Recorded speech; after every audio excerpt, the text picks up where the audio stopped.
Bonne année! Oui, je suis totalement en retard, on est en début février. Oui, parce que il y a eu plein de choses.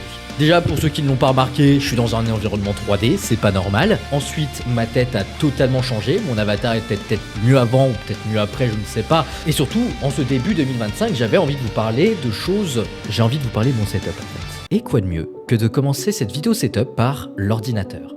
Alors, pour le moment en fait, mon côté PC... C'est un petit peu un mélange Frankenstein de tout ce qui traîne et de tout ce qui n'était pas cher sur le bon coin, je vous avoue. Mais vous allez être surpris de savoir que cette config est quand même pas mal du tout. Au niveau du design et du boîtier, on est déjà sur un boîtier Corsair qui va changer dans quelques jours. Donc pour tout vous dire, ce n'est plus vraiment d'actualité cette vidéo setup, mais un peu quand même, parce que les composants intérieurs, ça ne change pas. Malgré la sortie des RTX 5000 qui me tente vachement. Au niveau du processeur, nous avons déjà un Ryzen 7 9700X. On a 64 Go de RAM et alors là, erreur en fait, j'ai deux marques différentes au niveau de ma RAM. J'ai 32 Go en DDR5 avec une marque Lexar. Et en fait, j'ai 32 Go avec du Corsair. À l'avenir, en fait, j'ai prévu de dégager le Corsair pour faire une seconde config, dont je vais vous parler plus tard, et de prendre 32 Go de RAM supplémentaires en Lexar, parce que Lexar, ça fonctionne super bien, il faut l'avouer. À côté de cela, j'ai un water cooling Corsair, dont je ne me souviens plus de la référence complète. Tout ce que je peux vous dire, c'est qu'à l'heure actuelle, il n'est pas branché en RGB, donc je peux pas régler la couleur. Je monte très bien mes PC, hein, ça se voit. Et dedans, il y a une RTX 3080 de la marque Aorus avec un petit écran qui a un ongle, c'est un petit œuf en fait quand il est allumé et qui est clos au fil de mon utilisation. Pareil, j'ai peut-être l'intention de la changer pour une RTX 5070 Ti. En fait, ça dépendra les tests qui sont faits, les comparatifs à l'heure actuelle avec la 3080. Est-ce que ça vaut le coup niveau voltage ? Et est-ce que les nouvelles technologies peuvent m'apporter quelque chose pour mon utilisation en tant que VTuber? Au niveau de l'alimentation, j'ai une alimentation MSI Gold 850 watts je crois. Bref, très suffisant pour la plupart des utilisations. Et je dois avoir à peu près 8 Tera de stockage parce que pourquoi pas hein. Pourquoi 8 Tera hein? Simplement parce que j'aime bien conserver mes jeux. J'ai un disque dur qui est dédié à l'émulateur.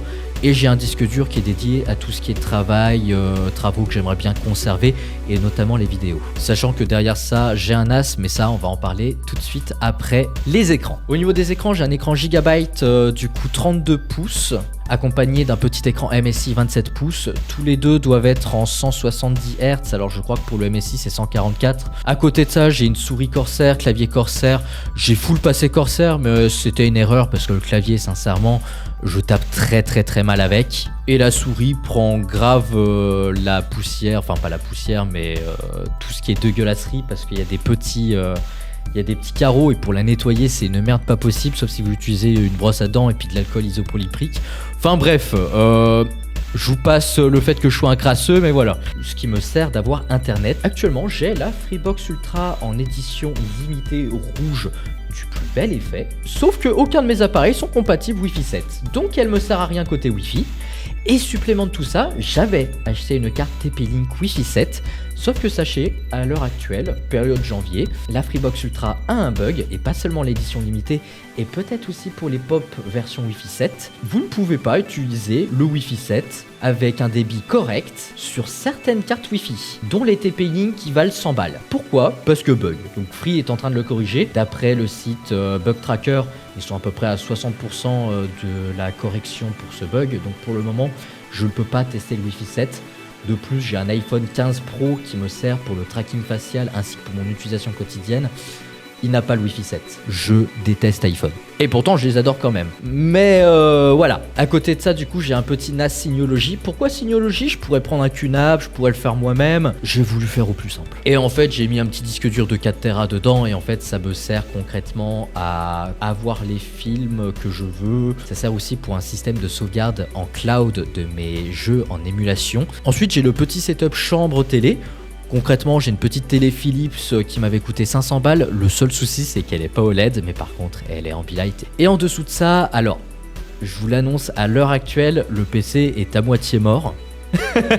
Mais en fait, c'est le PC que j'ai récupéré de la vidéo du PC à 300 €. La personne qui a reçu ce PC à 300 € m'a filé du coup son Alienware qui était complètement HS. Pour tout vous dire, j'ai changé les ventilateurs parce que c'était son principal problème. Il surchauffait beaucoup trop. Il dépassait les 100 degrés constamment et puis mon ami jouait avec. 3 heures d'affilée. Donc déjà c'est un miracle que le PC ne s'éteignait pas, mais en fait il a tellement chauffé qu'il a dû faire de la merde au niveau de la carte mère. Donc à l'heure d'aujourd'hui j'ai quand même changé le SSD, j'ai changé la carte Wi-Fi qui avait des problèmes également. Malheureusement là actuellement il n'arrête pas de full blue screen. Mais sinon concrètement après la réparation et pendant une courte période de 3-4 mois, il m'a permis de jouer sur ma télé du coup en 60 fps en qualité 144p ou alors dans le meilleur des cas 4K pour les meilleurs des jeux. Et j'ai notamment fait Final Fantasy VII dessus qui était incroyable. À cela j'ai branché aussi également une Apple TV pour tout ce qui est regarder des films etc. Je vous conseille l'Apple TV que si vous avez et que vous êtes dans l'écosystème Apple. Et à l'avenir j'aimerais bien aussi, et je suis en train d'y réfléchir, prendre un routeur pour remplacer ma Freebox qui est excellente la Freebox Ultra. Côté box d'opérateur c'est compliqué d'avoir mieux. Mais, je suis en train de réfléchir pour passer ma Freebox Ultra en mode bridge et de prendre un routeur qui serait connecté en Ethernet 10 Go jusqu'à ce qu'il y ait une technologie plus avancée. Un routeur Wi-Fi 7 avec ma antenne et voir si sur une distance de 5 à 10 mètres, est-ce que ça serait plus intéressant de tout passer en Wi-Fi. Alors, vous allez me dire, oui, ça sera mieux de passer par un câble, etc.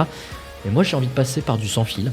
Et du coup, est-ce que ça serait intéressant de prendre un routeur à moi, personnellement, Wi-Fi 7, histoire d'être large, pour les 5 prochaines années jusqu'à la nouvelle norme? Est-ce que ça serait intéressant? Et ça, sur une longue distance. Donc ceux qui s'y connaissent en réseau, n'hésitez pas. Moi, je suis en train de me renseigner, j'ai fait des études en réseau, mais je me suis arrêté au bac, donc n'en attendez pas plus de moi. En tout cas, j'espère que ce nouvel avatar vous plaît quand même, malgré tout. Je l'ai fait en toute honnêteté assez rapidement. Alors j'ai pris quelques jours, quelques semaines, mais il est peut-être provisoire encore. Hein. C'est pas la version finale, même au niveau des yeux, je sais pas s'il vous plaise.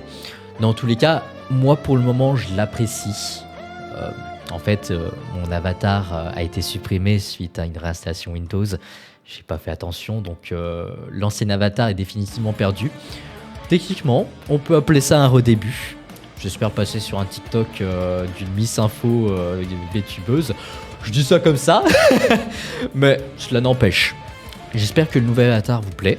J'espère que cette petite vidéo setup vous plaît également.